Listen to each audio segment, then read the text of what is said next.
tema kita pribadi anak, cerminan ketakwaan orang tua.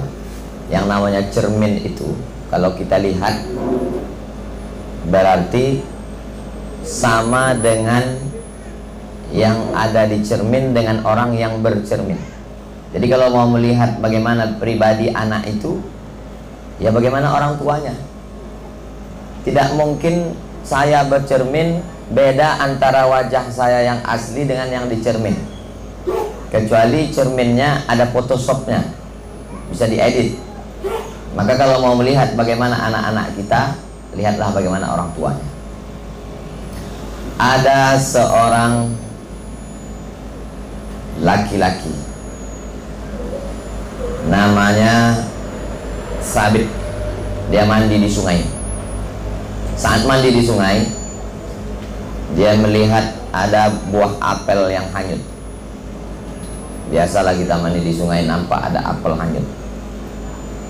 Lalu kemudian dia makan itu apel sampai habis. Setelah selesai, baru dia berpikir itu tadi yang dimakan itu apel punya siapa. Dia telusuri sungai, dia telusuri kemana ini muara sungai, hulunya kemana. Akhirnya ketemu kebun apel. Lalu dia cari yang punya kebun. Bapak yang punya kebun ini, kata yang punya kebun, betul, saya yang punya kebun apel. Saya tadi mandi di sungai di hilir sana, ketemu buah apel, lalu saya makan. Jadi besar dugaan saya apel itu jatuh dari pohon yang ada di kebun ini. Saya mau minta izin, Pak. Takut saya apel ini nanti termakan menjadi darah daging. Saya takut mencuri. Cuman saya teringatnya setelah kenyang. Nah, jadi Sabit ini ingatnya itu setelah kenyang. Beda sama tempat kita, setelah pensiun baru ingat. Kata yang punya kebun, tidak bisa semudah itu minta izin makan apel saya. Kamu tidak akan saya izinkan sebelum memenuhi syarat. Apapun syaratnya saya terima. Daripada saya mencari bapak nanti di akhirat minta izin di padang mahsyar, lebih baik saya minta izin di dunia. Nggak apa-apa susah di dunia, karena di akhirat itu hisapnya mencari orang lama. Saya kalau salah sama bapak ibu mencarinya di akhirat. Bayangkan berkumpul sejak zaman Nabi Adam sampai Adam Smith, susah nyari orang di akhirat. Lebih baiklah saya minta maaf di dunia. Kata Sabit, saya minta maaf, Pak. Harus ada syarat. Syaratnya apa? Kamu mesti ke rumah saya. Terus nanti sampai di rumah bapak, kamu mesti menikahi anak saya. Wah, ini enak sekali nih. Sudah makan apel gratis, dapat anak lagi. Ini adalah kisah yang sangat dirindu-rindukan jombloan. Baiklah. Tapi kamu perlu tahu, Sabit. Apa itu? Anak saya ini tidak punya kaki, tidak punya tangan, tidak punya mata, tidak punya telinga, tidak punya mulut. Sudah terbayangkan? Bulat macam semangka. Dan kamu mesti menikahi anak saya ini, baru saya maafkan. Kalau kamu tidak nikah, tak mau kamu menerima anak saya ini, sampai mati, sampai di akhirat kamu akan bertemu saya di padang mahsyar nanti. Lama Sabit berpikir, mau dinikahi, gimana ceritanya, mau tidak dinikahi di akhirat. Tapi karena Sabit ini sangat takut kepada Allah, baiklah saya nikahi. Jadi zaman dulu itu, laki-laki perempuan itu sebelum nikah dia tidak ketemu. Zaman sekarang tak usahlah kita ceritakan. Jadi zaman dulu itu tidak ketemu. Seorang bapak bisa menikahkan anaknya dengan perempuan. Aku nikahkan engkau dengan anakku dengan mahar sebentuk cincin emas tunai sah. Itu nikahnya sah. Anaknya tanpa melihat calon suami. Lalu kemudian, aku nikahkan engkau Sabit dengan anakku dengan mahar sebentuk cincin emas tunai sah. Selesai menikah. Selesai acara akad nikah, malamnya Sabit masuk ke dalam rumah. Habis itu dia masuk ke dalam kamar. Dia lihat istrinya itu, ternyata dia bukalah cadar penutup wajah istrinya.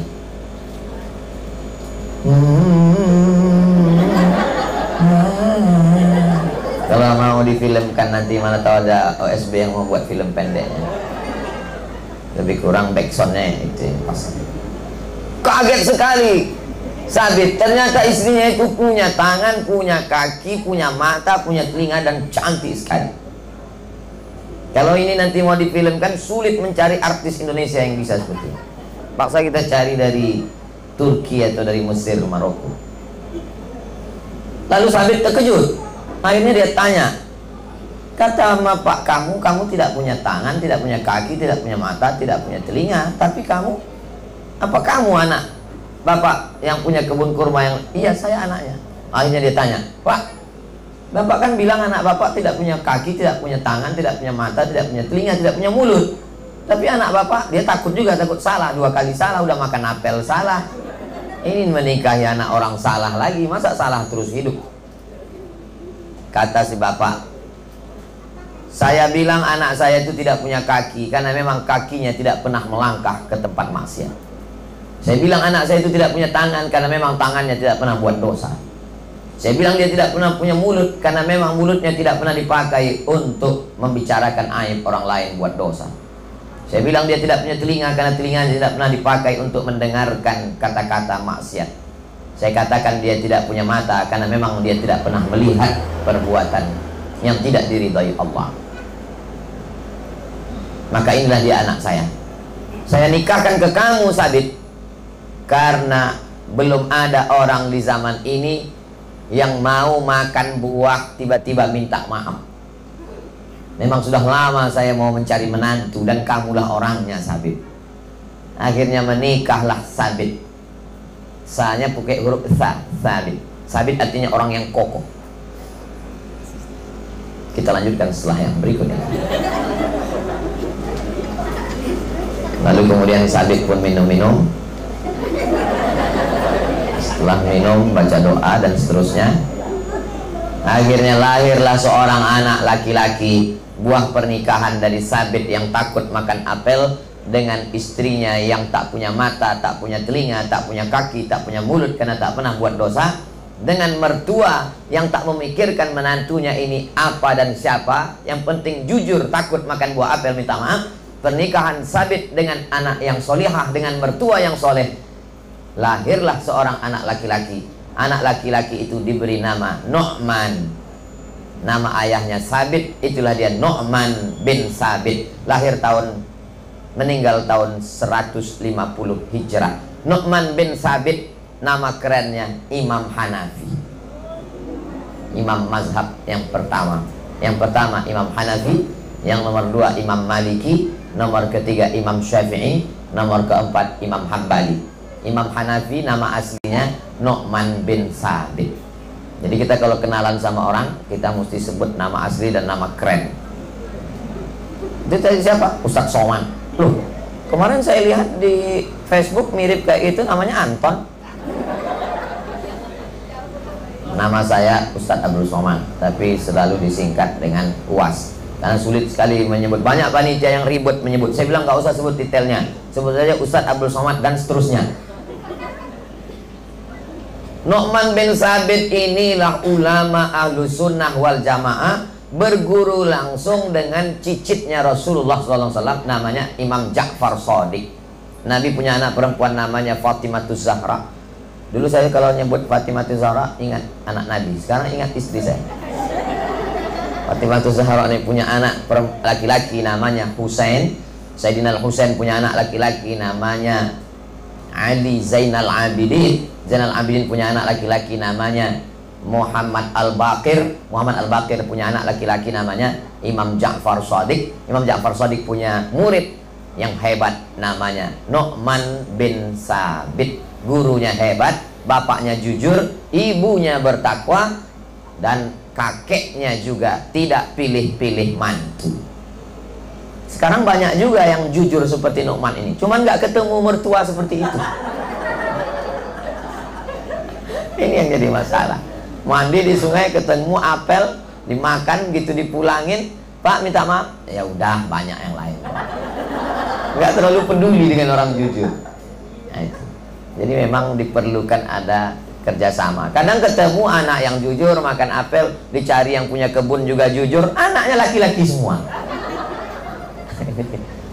Jadi memang pertemuan itulah yang melahirkan orang-orang soleh. Maka dikenallah dengan Imam Hanafi ini Sirajul Ummah, penerang umat. Imam Hanafi itu meninggalnya karena apa? Diangkat jadi hakim agung. Hakim. Lalu kemudian hakim ini yang paling tinggi namanya Qadhi Qudat. Hakimnya hakim agung. Diangkat jadi hakim, nggak mau. Raja merasa tersinggung karena orang, kamu mau jadi hakim? Enggak. Akhirnya merasa dipenjara, masuk penjara. Menurut satu riwayat diracun, meninggal. Jadi orangnya amat sangat jujur, amat sangat baik. Dari mana datangnya itu? Buah tidak jauh jatuh dari pohonnya, kecuali jatuhnya ke sungai atau dilarikan burung. Jadi kalau ketemu anak yang jujur baik, bapaknya. Jadi bapak ibu guru yang ada di OSB dari PAUD, TK, SD, SMP, SMA, tahfiz, kalau ketemu anak-anak yang mudah sekali ngapal, baik, itu bapaknya. Tapi kalau ketemu yang enggak, mungkin bapaknya baik juga. Jadi jangan ini dijadikan rumus baku. Saya nggak ingin juga bapak ibu guru langsung pakai jurus saya ini pas ketemu, wah ini bapaknya nggak jelas. Boleh jadi bapaknya jelas, ibunya jelas, cuman anak ini lama nyusu ke sapi. Bagaimana orang tua itu menurunkan sifat-sifat kepada anak? Karena tidak ada campur tangan tetangga di sana. Murni bapak dengan ibunya, lahir karena cinta, buah hati, belayan jiwa, kasih sayang, melahirkan anak yang luar biasa. Ada satu daerah namanya daerah itu Marwah. Orang yang berasal dari Marwah disebut dengan Marwazi. Lalu kemudian di Marwah ini ada seorang hakim, Hakim Marwah. Hakim Marwah punya kebun anggur, luas sekali kebun anggurnya. Lalu kemudian datanglah seorang perantau, cari kerja jaga kebun anggur. Nama perantau ini Mubarak. Mubarak artinya orang yang diberkahi. Datanglah Mubarak melamar mau jadi penjaga kebun anggur Hakim Marwah. Akhirnya diterima jaga kebun anggur. Lalu Hakim Marwah pas hari libur pergi ke kebun. Sampai di kebun anggur, Mubarak tukang kebun, ya, tolong petikkan saya anggur yang manis-manis. Dipetikkanlah anggur, disuguhkan. Biasanya kalau saya tausiah tentang anggur ini, yang datang anggur biasanya. Udah, kami tadi di dalam udah makan buah-buahan. Ini hanya sekedar intermezzo. Dibawakanlah anggur, dicicipi sama Hakim Marwah, asam. Carikan lagi pohon yang lain, diambil lagi pohon yang lain, dicicip, asam juga. Pohon yang lain lagi. Lama-lama hakim ini ngamuk sama Mubarak tukang kebun. Kamu sudah kerja di sini sama sebulan, nggak tahu kamu di kebun ini mana pohon yang manis? Masa udah sebulan kerja di sini nggak tahu pohon ini mana yang manis? Apa kata Mubarak menjawab? Mohon maaf Tuan Hakim, saya kerja di sini hanya menjaga kebun, bukan mencicipi buah anggur. Maksudnya, selama saya kerja di sini nggak pernah satu anggur pun yang saya makan. Terkejut Hakim Marwah. Selama ini yang bekerja di situ bukan cuma cicipi, jual malah. Ini satu pun nggak pernah dia makan. Ini kok aneh ini orang. Akhirnya Hakim Marwah punya seorang anak gadis. Ini ceritanya anak gadis terus. Motivasi supaya segera habis ini mencari kebun apel dan kebun anggur.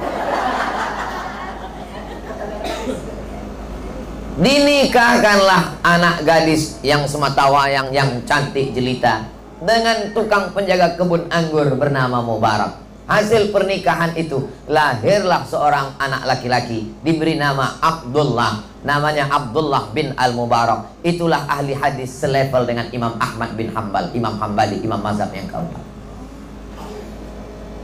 Kejujuran menjadi fit and proper test. Jadi ke depan Kalau mau memperbaiki umat ini, maka carilah menantu-menantu yang jujur, dan itu ada di alumni OSP.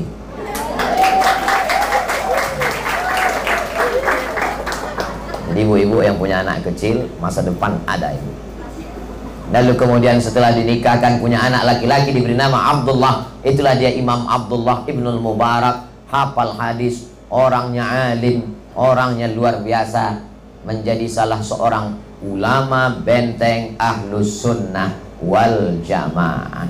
Jadi memang kalau mau mencari bibitnya itu mesti ditanam di tanah yang baik. Bibitnya bagus, ditanam di tanah yang bagus, tumbuhlah bunga mawar yang cantik, indah dipandang, dicium harum semerbak. Bibitnya bagus, ditanam di tanah yang tandus, keluar pohon kaktus.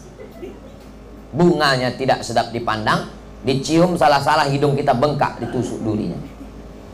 Jadi memang dia mesti ada korelasi antara bibit yang bagus dengan tanah yang subur, dijaga, dipelihara, dikasih makan yang baik, pendidikan yang baik, maka lahirlah.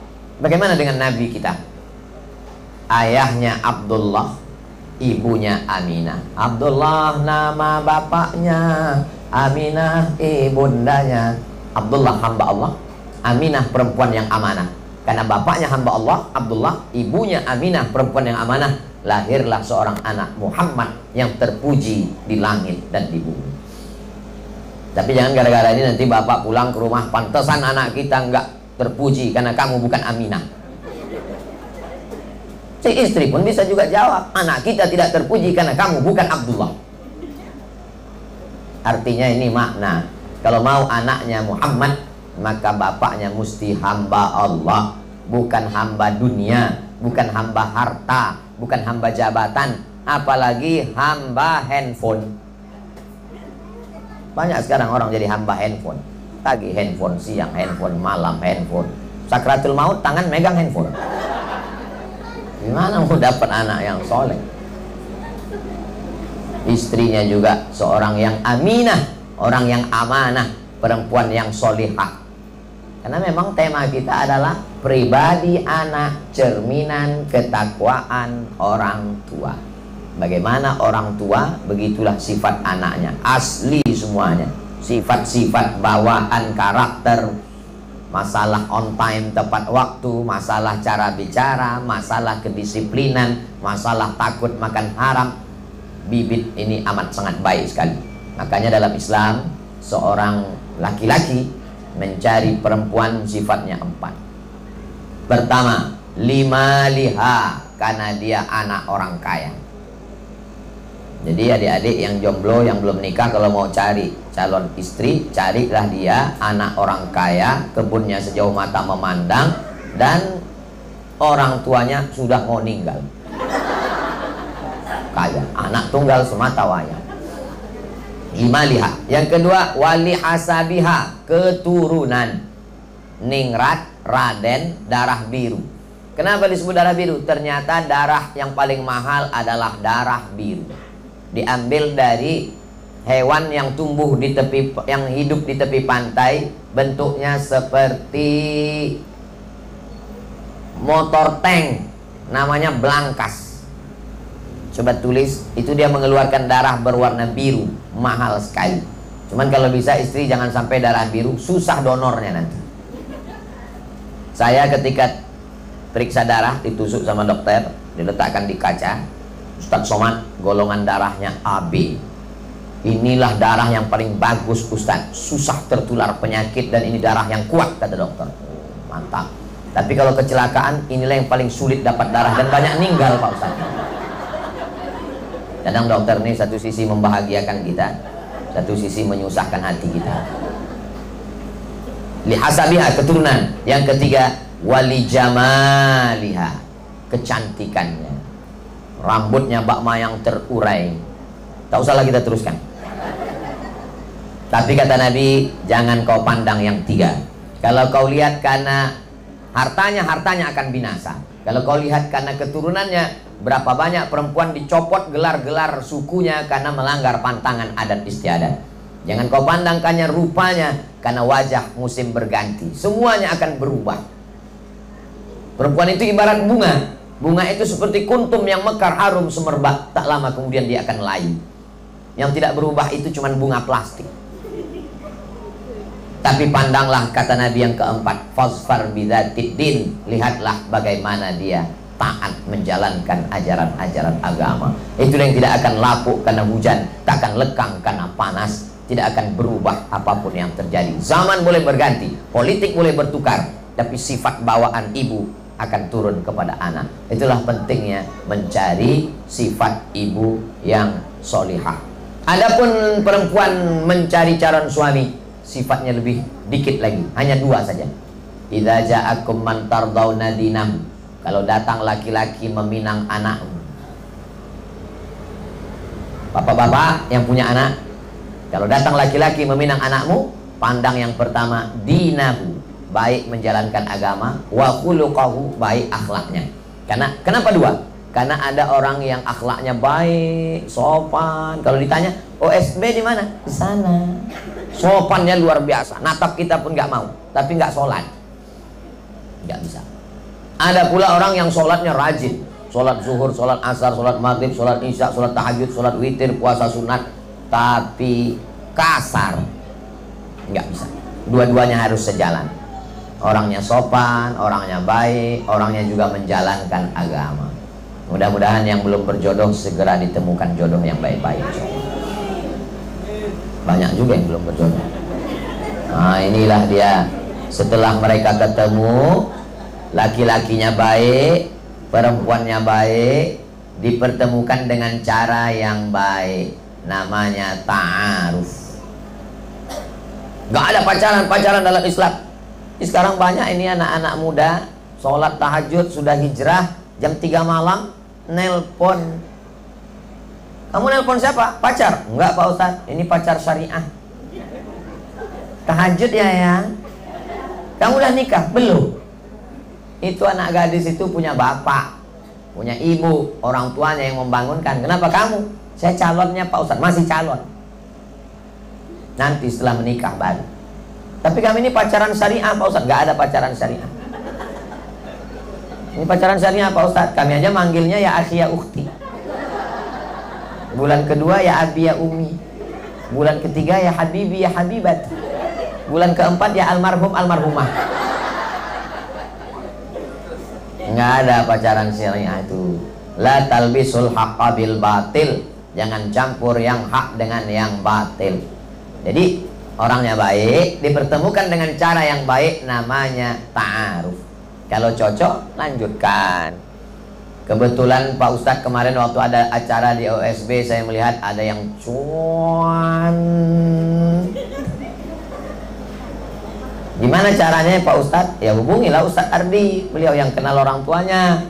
Ta'aruf. Nah, jadi nggak boleh miss call, cari nomor, ketemu, cari di Facebook, nampak langsung, tolong nggak bisa begitu. Kita mesti datang ke rumahnya. Si bapak juga, kalau ada tamu, dikasih tahu dia mau ngeliat anak bapak, nggak boleh langsung begitu, suruhlah dia yang ngangkat teh manis. Nah, ada maksud apa? Ya selama ini kami kan hanya sekedar kenal Pak, tidak mau hanya sekedar bertetangga, ingin hubungan ini lebih dekat lagi. Udah tahu tuh, biasa ada feeling. Nah sudah dia bawa teh, dia bawa.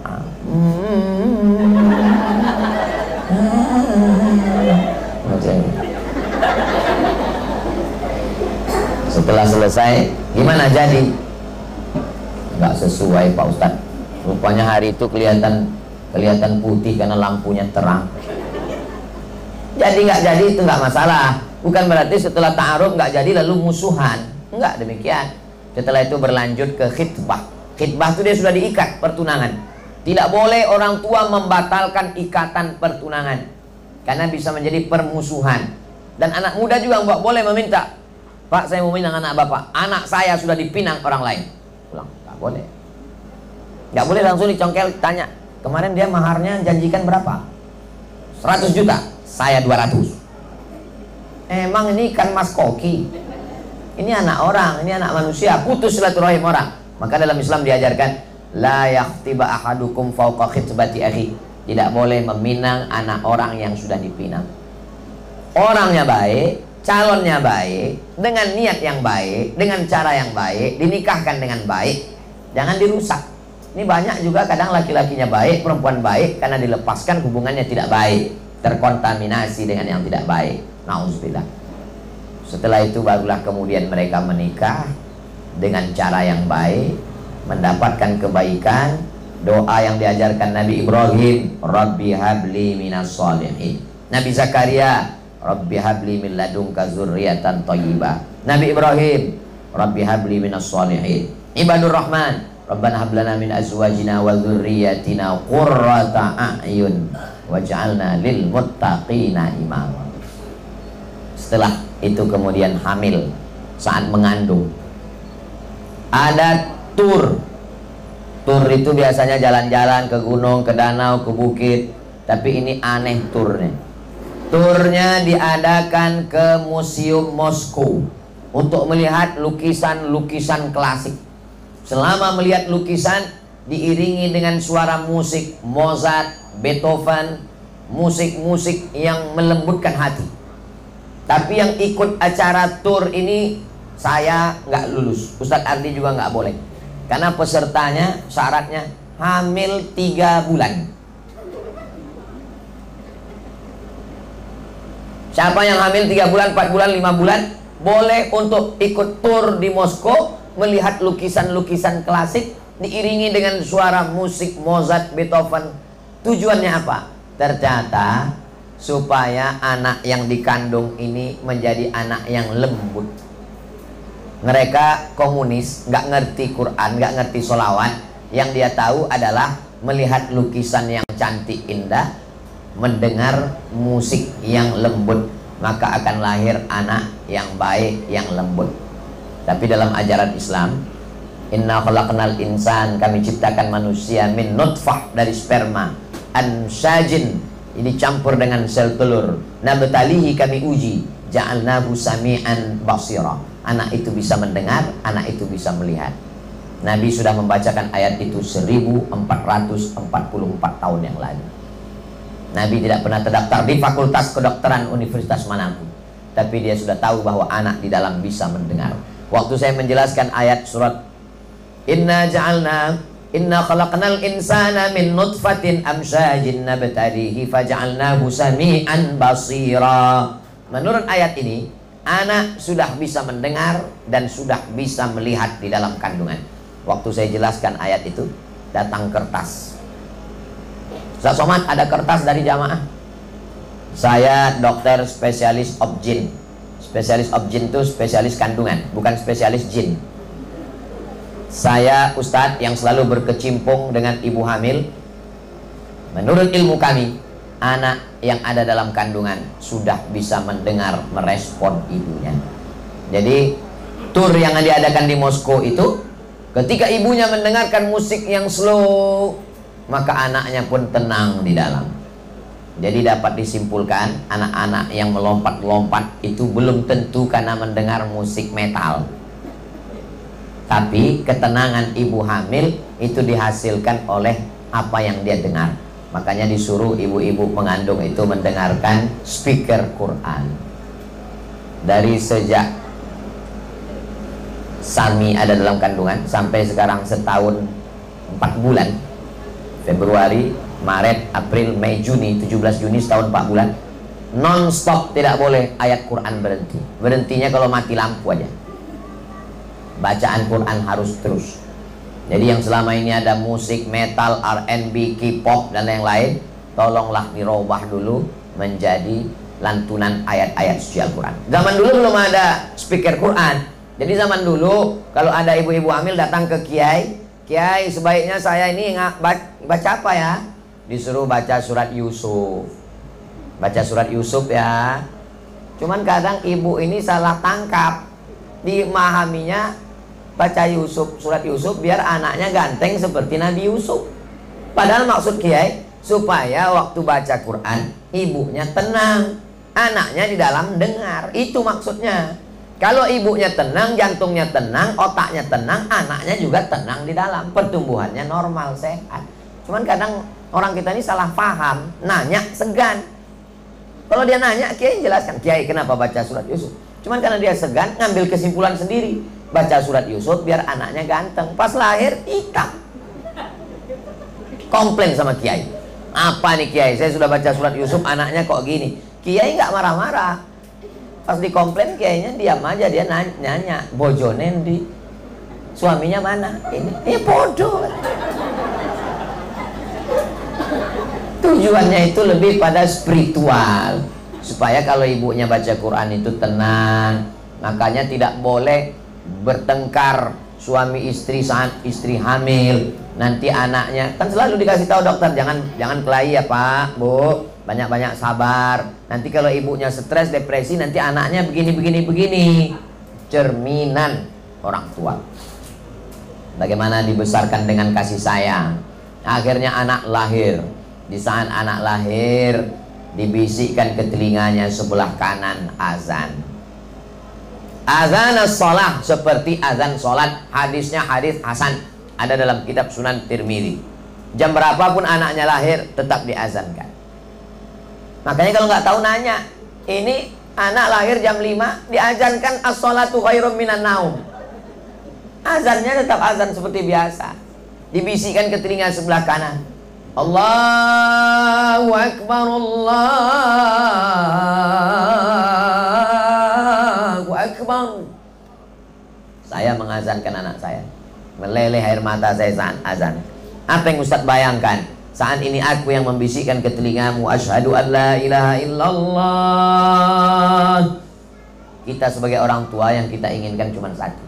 Kita ingin anak itu nanti yang membisikkan ke telinga kita saat sakratul maut, la ilaha illallah.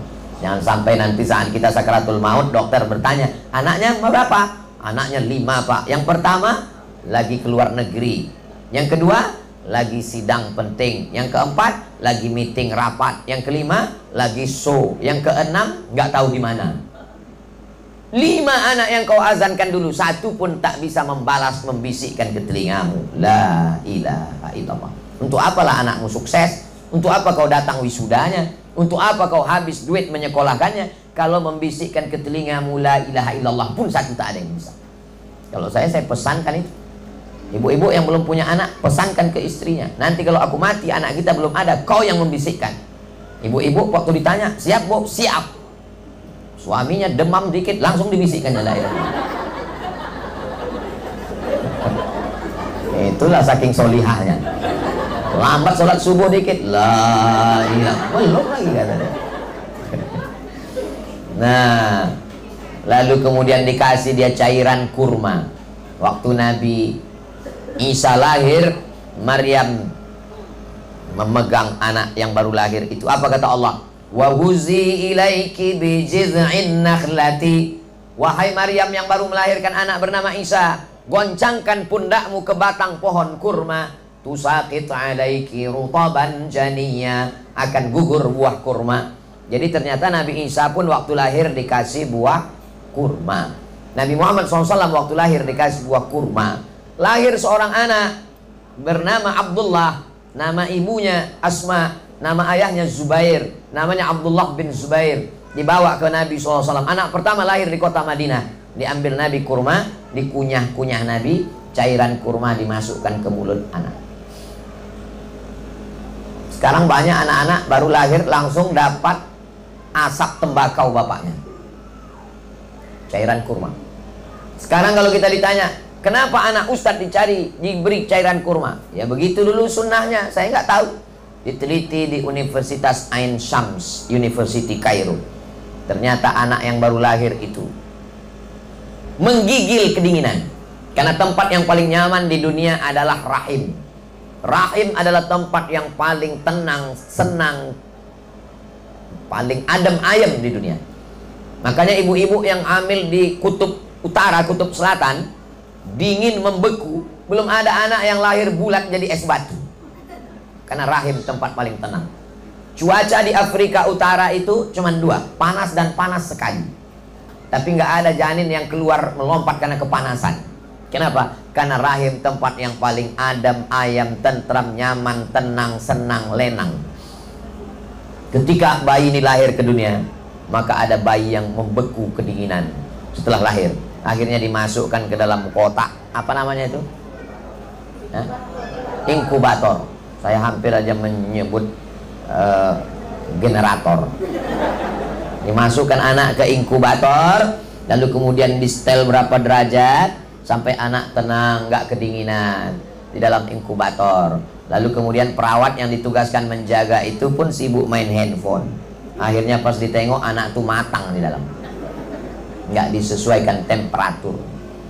Temperatur yang paling sesuai automatically adalah rahim seorang ibu. Makanya ibu-ibu, mohon maaf, beribu maaf, kalau sudah diponis ada kista, harus dibuang rahimnya, menangis meleleh. Ini ibu udah kelihatan ada kista, ini harus dibuang rahimnya, menangis si ibu. Suaminya malah senyum. Kalau ibu penasaran, tanyalah sama mereka yang senyum-senyum.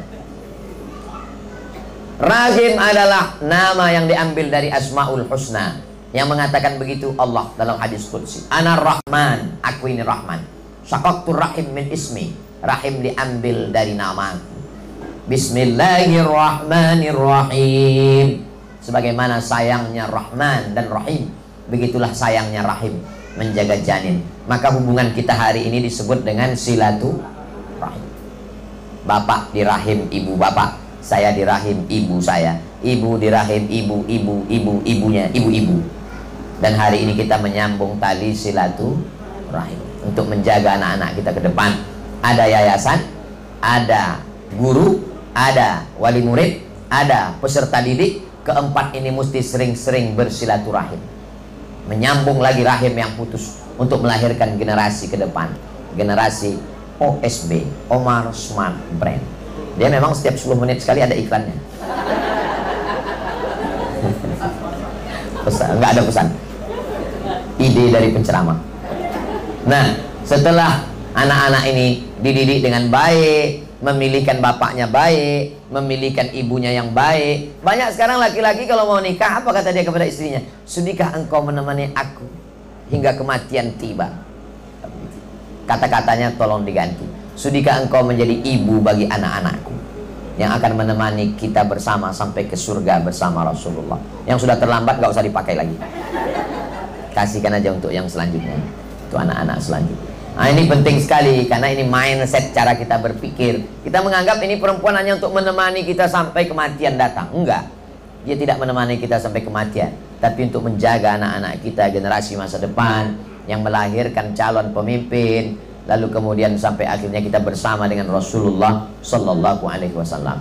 Dikasih kurma, diazankan, lalu kemudian dipotongkan rambutnya. Rambut itu yang dibawa itu digundul semua, ditimbang seberat perak.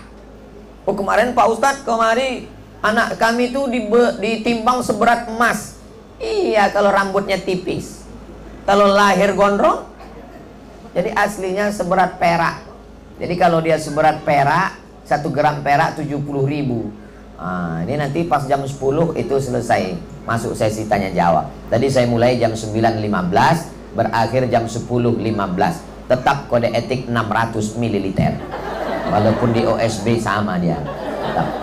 Jadi tausiahnya sampai jam 10. Dari jam 10 ke jam 10.15 itu dialog pertanyaan interaktif. Tolong pertanyaannya yang berefek kepada pendidikan anak. Jangan nanti pertanyaannya, Ustadz, Nabi Adam sama Hawa waktu menikah pak kuahnya siapa? Itu nggak ada hubungannya sama pendidikan anak kita. Lalu kemudian anak ini pun dibesarkan dengan kasih sayang, dikasih makanan yang halal. Kalau anak dikasih makan dari tipu-tipu, bohong-bohong, korupsi, kolusi, nepotisme, lalu dibawa pulang ke rumah, dibelikan ke beras, berasnya masuk rice cooker jadi nasi, nasinya disuap anak, sepiring nasi bubur berubah menjadi setetes darah, darahnya masuk ke jantung, dari jantung nyembur naik ke otak, otaknya jadi kotor gara-gara bapak ibunya. Bapak ibu hafal semua ayatnya. Nasiyatin kadzibatin khoti'ah. Nasihatin ubun-ubun. Saya kebetulan di panel dengan spesialis otak. Assalamualaikum Ustaz Somad. Waalaikumsalam. Bisa ceramah di kampus kami? Siap. Judulnya tentang otak. Oh salah sambung. Ini nanti di panel 2 Ustaz. Ustaz khusus bacakan ayat-ayat tentang otak. Nanti yang menjelaskannya dosen spesialis otak. Oh kalau gitu bisa. Spesialis otak. pun menjelaskan, Ustadz Somad, ada otak bagian depan. Otak inilah yang berpikir. Connect dengan ayat yang selalu kita baca. Nasiyatin, ubun-ubun bagian depan. Kazibatin, pembohong. Khotiatin, pelaku dosa. Yang berdosa kan kemaluan, yang berdosa kan lisan, yang berdosa kan tangan. Ternyata tangan, lisan, dan kemaluan diperintahkan otak bagian depan. Kenapa otak bagian depan ini jadi jahat? Gara-gara darah dari jantung yang kotor. Kenapa darah ini kotor? Karena makanan yang kotor. Siapa yang ngasih makanan? Orang tua. Jadi orang tua ini luar biasa. Ada otak kanan, ada otak kiri, ada otak tengah, ada otak depan, ada otak belakang. Yang nggak punya otak, makan otak-otak. Bapak Ibu yang dimuliakan Allah Subhanahu wa taala. Jadi pengaruh pendidikan, sikap, doa, kata-kata itu luar biasa. Maka muncullah ungkapan anak kencing berdiri. Apa namanya kata-katanya itu? Guru kencing berlari, maka murid kencing. Guru kencing berdiri, muridnya kencing maraton. Guru yang pertama bukan guru di OSB. Guru yang pertama al-madrasatul ula. Ibu adalah guru yang pertama. Jadi kalau kita melihat ada anak-anak yang luar biasa, itu pasti ada ibu yang biasa di luar. Karena ibu ini pengaruhnya luar biasa. Makanya saya waktu tausiah ke Malaysia, keliling seminggu, datang jamaah Malaysia. Kami nak datang ke Pekanbaru. Mau apa, Bu? Kami nak jumpa emak Ustaz. Kenapa jumpa ibu saya? Saya yang Ustaz. Kami mau melihat mana ibu yang mendidik Ustaz. Mereka datang ketemu sama almarhumah ibu saya tahun 2018 datang Pekanbaru. Mereka tanya emak saya, emaknya Ustaz Somad? Iya. Macam mana Ustaz Somad masih kecil? Iya sama macam anak kecil lain. Nah, ceritalah mereka panjang lebar bagaimana mendidik, apa yang dikasih makan, bagaimana doanya, bagaimana zikirnya. Karena pribadi anak adalah cerminan ketakwaan orang tua. Jangan jadikan OSB sebagai pabrik. Jangan jadikan sebagai laundry. Ketika anak sudah keluar seperti pakaian kotor, orang tua tinggal ngecek mana yang nggak wangi, mana yang nggak harum, mana yang lipatannya nggak benar, komplain ke laundry. OSB bukan laundry. OSB adalah partner kita sebenarnya yang mendidik anak kita. Tapi karena kita nggak mampu, karena sibuk, wanita karir, bapaknya pergi pagi, pulang petang, peras keringat, banting tulang, anaknya tidur, dia sudah pergi, dia pulang, anaknya sudah tidur, nggak pernah ketemu. Maka ada yang mampu menolong kita. OSB. OSB ini yang menolong kita. Saya nggak sanggup mendidik anak saya. Anak saya masukkan ke sekolah. Ketika anak saya tes baca ayat, nyambung. Juz 29 nyambung, juz 30 nyambung. Yang hebat bukan saya, yang hebat gurunya di sekolah. Saya datang ke sekolahnya, mau mengucapkan terima kasih ke guru-gurunya. Mau saya cium tangan gurunya sebagai hormat saya. Pas ketemu, nggak jadi saya cium, karena gurunya perempuan. Pas jam 10 sampai 10.15, saya jawab, kita serahkan.